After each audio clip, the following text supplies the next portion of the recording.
और एक कमेंट जो हर वीडियो के नीचे है कि अगर बेटा होता तो डीएनए नहीं कराया जाता, इस पे आप क्या बोलना चाहेंगे? मुझे पता है कि ये शायद किसी भी माँ का तो क्वेश्चन नहीं होगा। इतना तो मैं एक माँ को अच्छे से समझ सकती हूँ क्योंकि मैं एक माँ हूँ। अगर एआरटी नहीं सुनेगा तो सेंटर एआरटी के पास जाऊंगा, सेंटर एआरटी के पास नहीं सुनेगी मैं सीबीआई के पास जाऊंगा, सीबीआई नहीं सुनेगी मैम मैं हर जगह जाऊंगा। अगर एक्सेप्ट करने हैं तो ये सारे डॉक्यूमेंट मैं मीडिया के हवाले करके मैं देश छोड़ के ही चला जाऊंगा। मैम ये जानबूझ के केस को सिर्फ डिले किया जा रहा है, सिर्फ डिले किया जा रहा है ताकि केस थक हार के। देखो मैम एक चीज आप समझिए, इन सबको पता है, एक चीज इन सबको पता है कि एक ना एक दिन माँ बाप को थकान जरूर होगी। वहम है सर आपका, ये लड़ाई हमने चुनी नहीं है, ये हम लड़ना आज भी लड़ना नहीं चाहते मैम। उनको जिस देश में हम रह रहे हैं ना, उनके प्रधानमंत्री श्री नरेंद्र मोदी जी, ऐसा हो ही नहीं सकता कि एक माँ बाप की आवाज़ को सुनने में 15 साल लगाए जाए।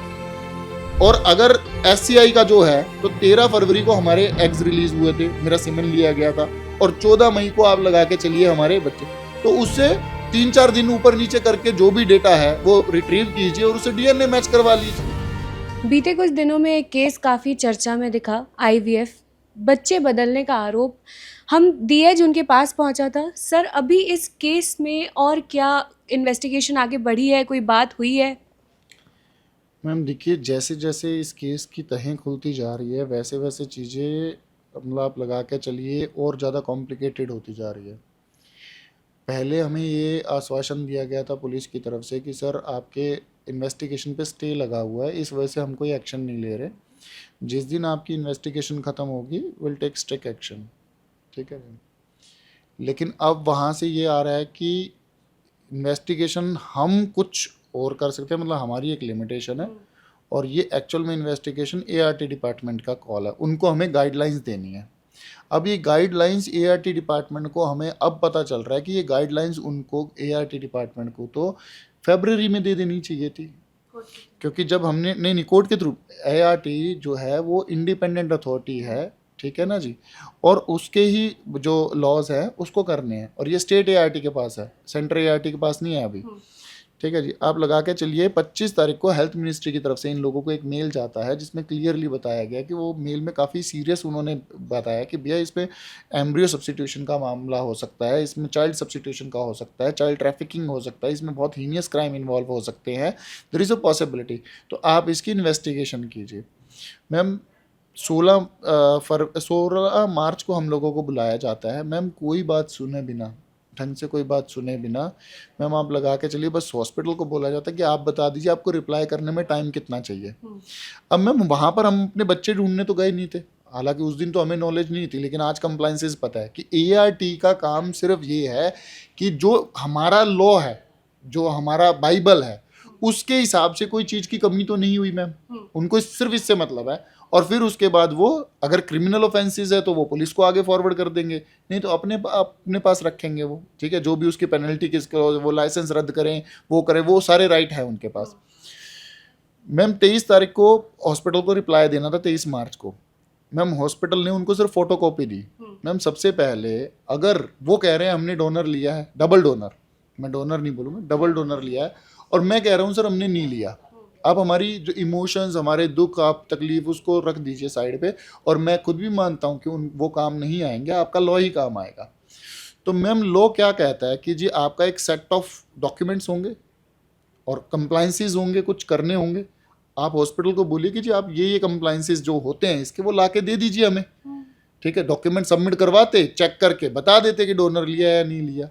ठीक है जी मैम 3 मेल डाली हेल्थ मिनिस्ट्री ने, मैंने तो मल्टीपल डाली, हेल्थ मिनिस्ट्री ने 3 मेल डाली, रिमाइंडर 2, मोस्ट इम्पोर्टेंट, पता नहीं क्या क्या, तब जाके उनका रिप्लाई आया कि जी हमने 16 तारीख को इनको बुलाया था, ठीक है, जितनी ये इसमें 2-3 महीने बीत चुके थे, और हमने हॉस्पिटल को बोला कि आप डॉक्यूमेंट सबमिट करवाइए, उन्होंने एक कंसेंट फॉर्म और एक चीज़ सबमिट करवाई है और पेपर, तब तक मुझे समझ आ चुकी थी कि ये लोग क्या कर रहे हैं मेरे साथ। मैंने उसी टाइम रिप्लाई किया, मैं कहा आप ये मत बताइए कि जो इन्होंने कंसेंट फॉर्म सबमिट करवाया है, आप ये बताइए क्या वो ART कंप्लाइंसेस पे पूरा सही बैठता है? क्योंकि ART लॉ कहता है कि अगर मान लीजिए कंसेंट फॉर्म है तो उसकी एक रूपरेखा लिखी हुई है। वो रूपरेखा क्या लिखी हुई है मैं आपको लॉ के हिसाब से समझाता हूँ। मैम सबसे पहले तो मैं आपको ये बता देता हूँ पूरी पब्लिक को कि हमारा सिस्टम कितना अच्छा है और कितना नॉर्मल पब्लिक के लिए सपोर्टिव है। ये मैम एक्ट है, ठीक है जी, सैरोगेसी एक्ट है, इसमें IVF से रिलेटेड ART एक्ट है मैम। मैम यहाँ से 40 नंबर से शुरू होता है पेज से, ठीक है जी, और ये टोटल लगा के चलिए 93 नंबर पे आते आते ये खत्म हो जाता है मैम। यहाँ पर ये 93 नंबर देख रहे हैं, ये 93 नंबर पे आके खत्म हो जाता है। टोटल 26.5 पन्ने, टोटल 26.5 पन्ने। क्या चलो उनको हो सकता है नॉलेज ना हो, पहली बात तो अगर नॉलेज नहीं है तो फिर अपना रिजाइन मारो, जिसको नॉलेज है उसको बैठने दो वहां पर। दूसरी चीज, एक सेट ऑफ कंप्लाइंसेस के लिए आपको क्या नॉलेज चाहिए, आप अपने जूनियर्स को बोलिए कि सेट ऑफ कंप्लाइंसेस क्या है इसके लिए। तीसरी चीज, अब इसमें आ जाइए पेज नंबर 64 पे, page number 64 section 12 sub section 2। अब मैम कंसेंट फॉर्म क्या कहता है? The intending couple woman shall sign an affidavit to be sworn before metropolitan magistrate or a judicial magistrate of first class or an executive magistrate or a notary public giving the guarantee as per the section 2242। ठीक है जी, मतलब उसकी minimum requirement क्या है ma'am? Notary, कि वो notary होना चाहिए। अब मैम ये डॉक्यूमेंट जो है ये मेरे नहीं है, ये जब उन्होंने मेरे पे ब्लेम लगाया था कोर्ट में तो इन्होंने ये डॉक्यूमेंट जो था कोर्ट में सबमिट किया था मैम, ये हॉस्पिटल द्वारा, और ये सर्टिफाइड कॉपी है मैम। अब देखिए मैं जब आपके पास लेके आ रहा हूँ क्या लेके आ रहा हूँ? Certified copy. क्यों? क्योंकि मुझे पता है अगर मैं नॉर्मल कोई पेपर ला के दिखा दूंगा उसकी कोई वैल्यू नहीं है, ठीक है मैम। ये उनका कंसेंट फॉर्म है। सबसे पहली चीज तो 180-83 पन्ने के उन्होंने कोर्ट को पेपर दिए, ठीक है जी, और उसमें से 118 पन्नों में उन्होंने अपना, आप लगा के चलिए, वो लगा रखा था टेस्टिमोनियल, क्योंकि टाइम भी तो वेस्ट करना है ना मैम, क्योंकि कोर्ट को तो जो पेपर दे दिया वो पूरा पढ़ना पड़ेगा, एक एक लाइन पढ़नी पड़ेगी, वो उनकी मजबूरी हो गई है, ये तो बाउंड कर दिया ना उन्होंने। मैम ये देखिए, पहले मैं आपको यही चीज प्रूव कर देता हूं। ये देखिए मैम, पेज नंबर 1 से ये चीज शुरू हो रही है। पहले थोड़े से पन्ने छोड़ दीजिए रिवीजन पेटिशन के, रिवीजन पेटिशन बतानी तो पड़ेगी ना हमने क्या किया है, कैसे हुआ है, क्या ग्राउंड्स हैं, ठीक है जी। अब ये इनका आप लगा के चलिए, एक मिनट, पेज नंबर 34 तक ये रिवीजन पेटिशन है, जिसमें इन्होंने बोला है कि पुलिस ने भी क्या दी, इसमें पुलिस ने जो रिपोर्ट दी थी वो भी लगा दी, सब कुछ लगा दिया। 34 से लेके और 118 पन्ने तक सिर्फ और सिर्फ हमने इसकी सैरोगेसी करवा दी, हमने उसकी सैरोगेसी करवा दी, और सारे 2015 से पीछे की सैरोगेसी है।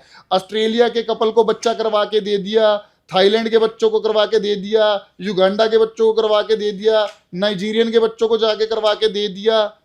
बट इससे आपका केस कहाँ प्रूव हो रहा है? अब मैं मेरे केस पे आता हूँ। अब क्योंकि घुमाना था ना मैम, 119 नंबर पेज पे हमारे बारे में पहली बात की गई, जिसमें बोला गया कि सर ये this is the consent form. अभी मैंने आपको क्या पढ़ाया था, वो नोटरी होना चाहिए मिनिमम। मैडम ये कहीं पर भी नोटरी दिख रहा है आपको? कहीं पर भी नोटरी दिख रहा है? दूसरी चीज, अब इस पे डेट और टाइम को ध्यान से दीजिए। 14 मई 2025 कितने बजे मैम? 3:59 पे। मैम ये मेरा डिस्चार्ज कार्ड रहा मेरी वाइफ का, इसमें क्लियरली लिखा है Shivani Sachdev Gaur, discharge card, date of admission 14/5/2025 1 बजे, डेट ऑफ ऑपरेशन 14/5/25 3 बज के।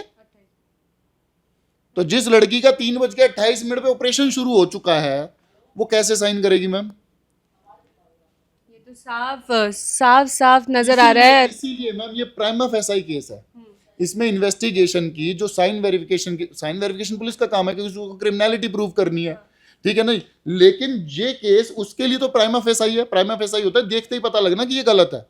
तो जब उनका पहला पेज इटसेल्फ बता रहा है, जब कोर्ट ने बोल दिया कि भाई साहब इरेगुलरिटीज है, क्या ART डिपार्टमेंट को नहीं पता कि उनकी कंप्लाइंसेस क्या है?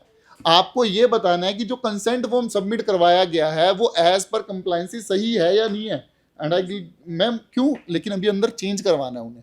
ये तो मजिस्ट्रेट के पास अब बुक हो गया, क्योंकि कोर्ट में इन्होंने सबमिट कर दिया है। तो ये वहां से पीछे से चेंज नहीं कर सकते, ठीक है ना जी, इनकी मजबूरी हो गई है।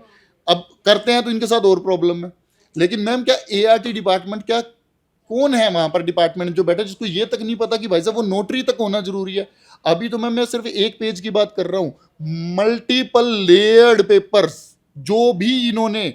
मैम एक बात है, मैं आपसे पूछ रहा हूँ मैडम, आप, मैं कैसे मान लूँ आप प्रेस हो, आप सबसे पहला काम क्या करोगी? आप एग्जैक्टली मैम, आप मुझे ID कार्ड दिखाओगे।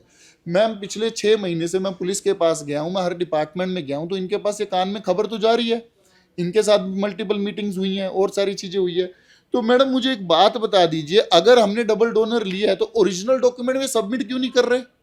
मैम देखिए लूप होल, जो क्राइम की बात है, जो क्राइम हुआ है, पहले हमें दोनों पे डाउट था, आज भी डाउट हमें दोनों पे है, क्योंकि इसमें एक चेन है। हम मैक्स हॉस्पिटल में डॉक्टर रितु गर्ग के पास गए थे और हमारी डिलीवरी भी उन्हीं के पास हुई है। और हमारे DNA, देखिए मैम आप 3 चीज़ें मैं आपको समझाता हूँ। पहली चीज़, हमने IVF SCI से करवाया। SCI भेजा किसने? मैक्स के डॉक्टर ने। डिलीवरी किसने की? मैक्स की सेम डॉक्टर ने। और चौथी चीज़ मैम, हमारे बच्चों का DNA मैच नहीं कर रहा है। तो अब पॉसिबिलिटी तो 2 ही है। लेकिन जहाँ पर मैक्स ने आके हमें, जब मैं मिला था, मैंने वो बात बताई भी है, ठीक है। हालांकि मेरे को सबने बोला था कि यार केस में ऊपर नीचे हो सकता है, कुछ भी है, लेकिन जो सच है वो सच है, वो सामने जाने दीजिए, ठीक है जी। इनका क्या रवैया रहा मैंने ये भी बताया। अब जैसे जैसे केस आगे बढ़ रहा है, ठीक है ना जी, मैक्स भी डॉक्यूमेंट जमा करवा रहा है, तुम क्यों नहीं करवा रहे? मैम इन्होंने कितनी गंदी हरकत की है, मैं आपको बताता हूँ। इन्होंने क्या किया, IO को, और इस चीज़ के लिए आप पता कीजिए, आपको IO से सिर्फ एक ही सवाल करना है, क्या डोनर से रिलेटेड इन्होंने ओरिजिनल डॉक्यूमेंट आपको दिए हैं? सिंपल सवाल। क्योंकि मैम IVF हुआ, ये तो क्लियर है, IVF हुआ मेरा और मेरी वाइफ के गायमाइट्स के, तो उसके तो ओरिजिनल पेपर बनेंगे। उन्होंने वो उनको जमा करवा दिए, और डोनर के पेपर क्योंकि वो फॉर्ज कर रखे हैं, ठीक है ना जी, वो उन्होंने दे दी फोटोकॉपी। अब जब ART डिपार्टमेंट में गए तो ART डिपार्टमेंट को कहते हैं सर हमने तो सारे डॉक्यूमेंट IO को दे दिए, और IO को कह रहे हैं कि वो डॉक्यूमेंट तो ART डिपार्टमेंट के पास है, हम आपको क्यों दें? आप समझ रहे हो मैम, मैन्युपुलेशन। और ये ART और पुलिस दोनों कनेक्टेड है, ये तो फोन करके पता कर सकते हैं भाई साहब ये क्या है, ये तो, और ये कनेक्टेड है, ऐसा नहीं है, ये वेल कनेक्टेड है, एक दूसरे के साथ कनेक्टेड में रहते हैं, दो सबके नंबर है। सर क्या करना है, गाइडलाइंस तो उन्हीं से ही मांग रहे हैं, नोटिस भी उनको दे के आ रहे हैं। मैम ये जानबूझ के केस को सिर्फ डिले किया जा रहा है, सिर्फ डिले किया जा रहा है ताकि केस थक हार के। देखो मैम एक चीज आप समझिए, इन सबको पता है, एक चीज इन सबको पता है कि एक ना एक दिन माँ बाप को थकान जरूर होगी, इनको पैसे कमाने हैं, घर चलाना है और चलाना है, इनको थकान होगी और ये थक के रुक जाएंगे। वहम है सर आपका, ये लड़ाई हमने चुनी नहीं है, ये हम लड़ना, आज भी लड़ना नहीं चाहते मैम हम तो। आप हमें हमारे बच्चे मंगवा दीजिए, उसके बाद एज लॉ इन्होंने अगर कुछ गलत किया है तो भले सूली चढ़ा दीजिए, और अगर और कुछ वो है तो छोड़ दीजिए, हमें कुछ लेना देना नहीं है। 8 जनवरी को हम इन लोगों को नहीं जानते थे 2025 को, आज मेरे बच्चे दे दिए, 17 जून को मैं फिर भूल जाऊंगा ये कौन थे, मेरी लाइफ में आए ही नहीं। आपको सिर्फ अपने बच्चे चाहिए, और ये पूरे केस का तर्क ही यही है कि बच्चे बदले कैसे गए। मैम मैं ये डे 1 से कवर कर रही हूँ, और एक कमेंट जो मेरे हर लाखों लोगों तक ये वीडियो पहुँची है, और एक कमेंट जो हर वीडियो के नीचे है कि अगर बेटा होता तो DNA नहीं कराया जाता। इस पर आप क्या बोलना चाहेंगे? मैं बस, मुझे पता है कि ये शायद किसी भी माँ का तो क्वेश्चन नहीं होगा, इतना तो मैं एक माँ को अच्छे से समझ सकती हूँ क्योंकि मैं एक माँ हूँ, तो किसी माँ का तो ये प्रश्न नहीं हो सकता है। पर फिर भी मैं बस एक छोटी सी वैसे आपसे बात पूछूंगी। मान लीजिए कोई हैं जिनके 2 बेटियां हैं, उनकी अपनी जेनेटिक बच्चे हैं, उनकी 2 बेटियां हैं, आप उनके पास 2 बेटे ले जाइए और उनसे पूछिए कि लो बेटे रख लो और बेटियां दे दो, दे देगा मैम कोई? अगर कोई ऐसा कर सकता है तो बता दीजिए। मुझे नहीं पता कि हमारे बेटे हुए, हमारी बेटियां हुई, क्या हुआ, 1 बच्चा है, 2 बच्चे हैं, 3 बच्चे हैं, जब मुझे पता ही नहीं तो यहाँ जेंडर की बात कैसे मैम? मेरी पहले 2 बेटियां हैं, डॉक्टर रितु गर्ग ने ही मेरी सेकंड बेटी की डिलीवरी की थी, तब तो मैं उनके पास नहीं चली गई थी, तब तो हमने जाके किसी हॉस्पिटल के बाहर, मणिपाल हॉस्पिटल में डिलीवरी हुई थी सेक्टर 6 में, तब तो हम मणिपाल हॉस्पिटल नहीं चले गए मैम। तब तो मेरे परिवार के किसी सदस्य को शक नहीं हुआ कि बच्चे की शक्ल नहीं मिल रही है, आप DNA करवा लीजिए। कुछ ना कुछ मैम यहाँ पे केस ये नहीं है कि वो बच्चे जो मेरे पास हैं वो बेटियां हैं या बेटे हैं। अगर वो बेटे भी होते तो क्या मैं किसी और माँ के बच्चे रख लूँ क्या मैम? अच्छा मैम, इसमें एक चीज आप मुझे ये बताइए कि आज हमने सतर्कता बरती, ठीक है जी, और हमने आज ही डीएनए करवा लिया। मैम अगर ये 15-20 साल बाद हो जाता, 20 साल बाद होता, जब लड़कियों की शादी होने वाली होती, बहनों में आपस में क्या प्रॉब्लम होती? आज अगर बाय चांस ये बच्चे मेरे पास रह भी जाते तो मेरी दोनों बेटियां इस सच के साथ पलेंगी, जो मेरी गोद में है और जो मेरे पास पहले से हैं, वो चारों एक सच के साथ पलेंगी, बाद में कोई प्रॉब्लम नहीं आएगी, ठीक है ना जी। लेकिन सडनली पता चलता तो मैम बताइए हमारे ऊपर क्या बीतती, इन बच्चों पे क्या बीतती। अब ये केस है द्वारिका का, मैं नाम नहीं लेना चाहता, हमारे किसी नोन के है, 22 साल बाद पता चला है कि वो गोद लिया हुआ है। वो लड़का अब 6-6 महीने घर नहीं आता, वो अपने माँ बाप को ढूंढ रहा है। आप सोचिए माँ बाप की जिंदगी क्या हो गई और उस लड़के की जिंदगी क्या हो गई। 22 साल बाद किस तरीके से पता चला सर वो गोद लिया हुआ है? मैम वो गोद लिया हुआ था तो सडनली घर में किसी से झगड़ा वगड़ा हुआ, किसी ने बोल दिया कि तू गोद लिया हुआ है। मतलब ये आईवीएफ का केस नहीं है, ये दूसरे तरीके दूसरे। लेकिन देखिए मैम, झूठ बोल के दुखी होने से बढ़िया है कि सच कहना, स्पष्ट कहना, सुखी रहना, ठीक है ना जी। आज अगर बाय चांस ये दोनों बेटियां मेरे पास रहती है, पहली बात तो मैं चाहूंगा इनके जेनेटिक पेरेंट्स मिले, मेरे बच्चे मुझे वापस मिले। लेकिन अगर विधाता को यही मंजूर है कि ये मेरे पास ही रहेंगी तो मेरे अगर इनसे कर्म जुड़े हैं तो मैं रखूंगा, और रखूंगा क्या, मैं इनको बेटियों की तरह ही पालूंगा। लेकिन मेरी चारों बेटियां सच के साथ जिएंगी, उनको पता होगा सारी चीजें, ठीक है ना। उनको फ्यूचर में जाके कॉम्प्लिकेशंस नहीं होंगे, उनको एक दूसरे से प्रॉब्लम नहीं होगी, सडन शॉक से नफरत नहीं होगी एक दूसरे से। आज मेरी दोनों बेटियां उन्हें खूब प्यार करती हैं, खूब केयर करती हैं। अभी किधर है वो? अभी हमें इतना मीडिया में जाना पड़ रहा है, छोटे बच्चों को ले जा नहीं सकते ज़्यादा, ठीक है जी, तो अभी वो किनके पास है? वही खिला रही है उन्हें। मैम ये जो बार बार एक बात आती है ना कि 5 महीने बाद ये पेरेंट्स जागे हैं, 5 महीने बाद बच्चों को छोड़ना चाहते हैं, अपना नहीं रहे हैं, ये कुछ भी नहीं है मैम। प्लीज़ हमारी जो रिक्वेस्ट है उसे पूरा स्टडी कीजिए, उसे पूरा समझिए। हमारी रिक्वेस्ट अब नहीं है मैम, हमें डिलीवरी के 10-11 दिन में ही पता लग गया था डीएनए रिपोर्ट से कि ये बच्चे हमारे नहीं हैं, पर हम उन बच्चों को अपनी जान से ज़्यादा पाल रहे हैं, एक माँ बाप की तरह उतना ही प्यार दे रहे हैं उन बच्चों को जितना उन बच्चों को प्यार मिलना चाहिए। एक पूरे परिवार का प्यार उतना ही उन बच्चों को मिल रहा है। पर बस पिछले 6 महीने से हम खुद जो हमारा एक इंडिया का सिस्टम बनाया हुआ है ना, पहले हम उस सिस्टम से रिक्वेस्ट कर रहे थे, पिछले 5-6 महीने से हर एक डिपार्टमेंट में जाके रिक्वेस्ट कर रहे थे। जब हमें लगा कि कोई डिपार्टमेंट कोई भी हमारी बात नहीं सुन रहा है, तो जाके हम लोग इस उसमें आए हैं कि एक ही रास्ता है कि शायद जो हमारे देश का मीडिया है ना, वो हमें हमारे बच्चों से मिला दे। मैंने बहुत सारी ऐसी चीज़ें देखती थी कि जब किसी को कोई तकलीफ़ होती है, जब उसकी कहीं पे सुनवाई नहीं होती है, तो वो रिक्वेस्ट करते हैं हमारे देश के प्रधानमंत्री जी, जो आप जिस स्टेट में रहते हैं वहाँ के सीएम से रिक्वेस्ट करते हैं। तो मैंने हमेशा देखा कि उनकी बात सुनी गई है, वो उनकी बात को सुनते हैं, अपने नीचे वाले डिपार्टमेंट्स को बोलते हैं कि इनकी हेल्प कीजिए। हम भी उसी उम्मीद के साथ आए हैं मैम कि प्लीज़ हमारी रिक्वेस्ट सुनिए, हमारे केस की इन्वेस्टिगेशन कीजिए, क्योंकि मैम ये बच्चों से रिलेटेड है। हमारे बच्चे इसमें मैम 2 बच्चे जो हमारे पास हैं, हम माँ बाप और 2 माँ बाप और जो हमारे बच्चे हैं, इन सबकी ज़िंदगियाँ जुड़ी हुई हैं, इन सब के फ्यूचर जुड़े हुए हैं मैम। हमारा मतलब सिर्फ हमारे बच्चों तक है। इन बच्चों के माँ बाप मिलने के बाद अगर इनको एक्सेप्ट नहीं करते, ठीक है, ये भी सवाल बहुत उठ रहा है, तो भाई ये तो अपने माँ बाप के पास है ही, लेकिन मैं मेरे बच्चे तो लूँगा, मेरे बच्चे तो मैं लूँगा मैम, क्योंकि मेरे बच्चे हॉस्पिटल ने अगर वो मना करते हैं मैम, कौन अपने बच्चों को, एक ये केस होता ना कि किसी के बच्चे गलती से मेरे पास आए, उनके पास हुए ही नहीं, तब तो कॉम्प्लिकेशन होते। यहाँ पर तो क्लियर है, मेरे वाले उनके पास है, उनके वाले मेरे पास है। जहाँ पर इनके माँ बाप मिलेंगे वहीं मेरे बच्चे मिलेंगे, और जहाँ पर मुझे मेरे बच्चे मिलेंगे वहीं इनके माँ बाप मिलेंगे। ये तो सिंपल सी इक्वेशन है मैम। यहाँ पर उन पेरेंट्स की भी तो जान निकलेगी। और मैम एक जो मुद्दा दबता जा रहा है, मैंने रिक्वेस्ट की है सभी से कि आप प्लीज़, अगर मई के महीने में SCI IVF हॉस्पिटल में आप लगा के चलिए एम्ब्रियो ट्रांसफ़र हुआ है, या 13 फरवरी के करीब आसपास आपने अपने एग्स दिए हैं, ठीक है ना जी, तो आप प्लीज़ अपने बच्चों का डीएनए करवाइए, ये ज़रूरी है। क्योंकि ये केस जैसे मीडिया में आ रहा है, मीडिया में हमें लाइमलाइट में आने का कोई वो नहीं है।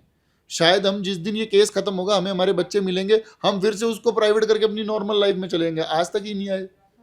आप एक वीडियो देख लीजिए, कहीं पर हमने बोला हो लाइक सब्सक्राइब, या मेरे को पूरा वर्ड भी बोलना नहीं आता, टंग ट्विस्टर सा है, ठीक है जी। तो आप लगा के चलिए कि हम तो कभी नहीं आए ना, ये तो इन्होंने मजबूर कर दिया मैम, ये तो मजबूर कर चुके हैं वो लोग हमें। और मैम रही बात बच्चों के लिए मत लड़ो, तो मैडम बहुत सी वीडियोस आपने देखी होगी कि एक गाय का बछड़े को शेर खा रहा है और वो आके लड़ मरी, ठीक है ना जी। तो जब जानवर लड़ेगा ना मैम, जब जानवर लड़ सकता है, हम तो फिर इंसान हैं। और मैम जब से ये वीडियो वायरल हुआ है ना, बहुत जल्दी social media will be flooded multiple cases से, क्योंकि जैसे ही एक्शन होता दिखेगा सबको हिम्मत आएगी। क्योंकि बहुत से कॉल आ रहे हैं, भैया हमारे साथ ये हुआ लेकिन हम क्या करें, या तो हम इंडिया में नहीं हैं, मैक्सिमम तो इंडिया में ही नहीं रहते, जो इंडिया में हैं वो बेचारे परेशान हैं कि नहीं भैया पब्लिक में आएंगे। इन्हीं लोगों की वजह से जो बिना सोचे समझे कमेंट, देखो अगर आप ये कह रहे हो ना कि आप बच्चियों को केयर कीजिए, वो नेगेटिव नहीं है, वो गलत नहीं है, ठीक है ना जी। क्योंकि वो बच्चों का कंसर्न वो किसी को भी होगा, वो बच्चे को हमें वो ब्लर करनी नहीं आई, हमसे ये भी गलती हुई, ठीक है जी। हमें वो ब्लर करनी आती नहीं मैम, हम उतने टेक्निकल साउंड नहीं है हम लोग, ठीक है जी। तो और पता भी नहीं था, टू बी वेरी ऑनेस्ट, और उम्मीद भी नहीं थी कि इतने लोगों तक पहुंच जाएगी। मैम, अब मीडिया से रिक्वेस्ट है वो तो ब्लर कर दीजिए, जो भी अदर मीडिया चैनल्स पे दिखाया जा रहा है प्लीज़ वो तो ब्लर कर दीजिए ना मैम। हमसे तो गलती मान लीजिए हो गई, क्योंकि हमें इतना इन चीज़ों की नॉलेज ही नहीं थी। तो मैम लेकिन अगर आप लोग अवेयर हैं, आप लोग ब्लर कर दीजिए प्लीज़ उसको। इसमें एक चीज़ मैम मैं ये कहना चाहता हूँ, एक मीडिया से, पूरे मीडिया से मेरी रिक्वेस्ट है, डिपार्टमेंट नहीं सुन रहा मत सुनने दीजिए, लेकिन मीडिया से रिक्वेस्ट है प्लीज़ वहाँ जाइए, एआरटी डिपार्टमेंट से पूछिए कि ये जो डॉक्यूमेंट वो ढूंढते फिर रहे हैं, ये काम किसका था। आपने डे 1 को, जिस दिन आपको कंप्लेन मिली थी, आपने उसी दिन हॉस्पिटल से डॉक्यूमेंट क्यों नहीं मंगवाए। मैं आपको इस लॉ में पढ़वा देता हूँ मैम, इस लॉ में अगर आप पढ़ना चाहें तो पढ़ सकते हैं कि अगर आपको कंप्लेन मिली है तो आपकी क्या ड्यूटी है। आप लोगों को मैं सीरियसली कह रहा हूँ, क्रिमिनल्स के पास इतनी हिम्मत नहीं है।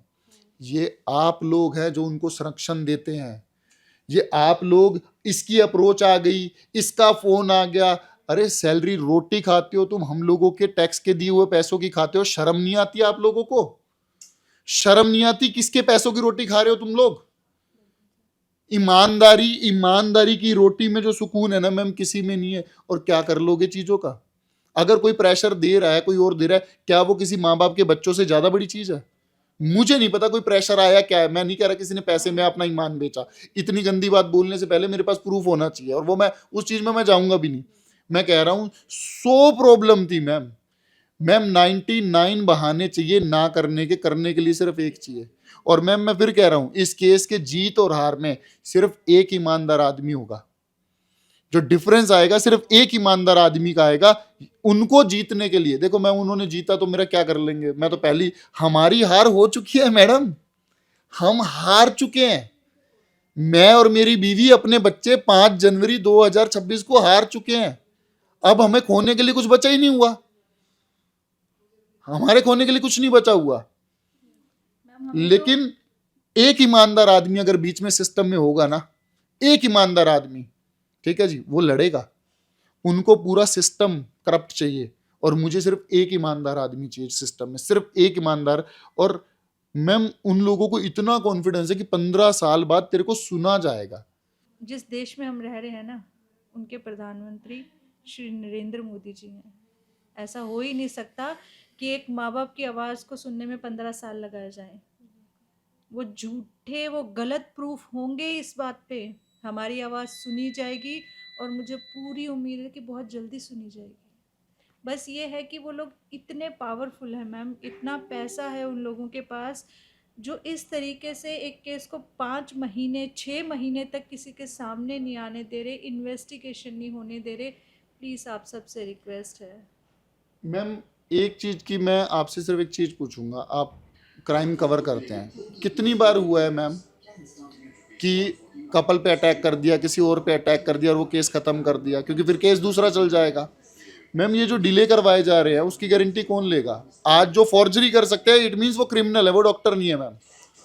जो फॉर्जरी करना शुरू कर चुके हैं और ये उन्हीं के डॉक्यूमेंट कह रहे हैं, मेरे तो है ही नहीं मैम। एक चीज और बोल देना चाहता हूँ, ये डॉक्यूमेंट मेरे तो है ही नहीं, ये तो उनके हैं। ये उनके डॉक्यूमेंट चीख चीख के कह रहे हैं कि हाँ जी इन्होंने गलत किया। मेरे तो मैं अभी लेके आऊंगा मैम। अगर एआरटी नहीं सुनेगा तो सेंट्रल एआरटी के पास जाऊंगा, सेंट्रल एआरटी के पास नहीं सुनेंगे मैं सीबीआई के पास जाऊंगा, सीबीआई नहीं सुनेगी मैम मैं हर जगह जाऊंगा। ठीक है ना जी? और अगर केस हारना ही है, इसी तरीके से हारना है, तो ठीक है मैं मीडिया के हवाले करके और खुद कोई दिक्कत नहीं है केस क्विट कर दूंगा, कोई प्रॉब्लम नहीं है। अगर इस देश ने मेरे नसीब में लिख दिया है कि भाई साहब एक कॉमन आदमी की कोई औकात नहीं है, ठीक है ना जी, तो अगर वो मुझे एक्सेप्ट करना ही है, अगर एक्सेप्ट करना है तो ये सारे डॉक्यूमेंट मैं मीडिया के हवाले करके मैं देश छोड़ के ही चला जाऊंगा मैम, नहीं रुके। और यहाँ पे बात करने की या बात सुनने की बात ही नहीं है, इन्वेस्टिगेशन चालू होना चाहिए। जो सही है वो सही है, जो गलत है वो गलत है। बिना इन्वेस्टिगेशन के कोई सही और गलत हम किसी को प्रूव नहीं कर रहे, ये किसी को प्रूव नहीं कर रहे, हॉस्पिटल को भी कोई कुछ नहीं बोल रहा है। लेकिन इन्वेस्टिगेशन सही तरीके से होनी चाहिए, एटलीस्ट इन्वेस्टिगेशन स्टार्ट होनी चाहिए। बाकी और खबरों के लिए देखते रहिए दी एच।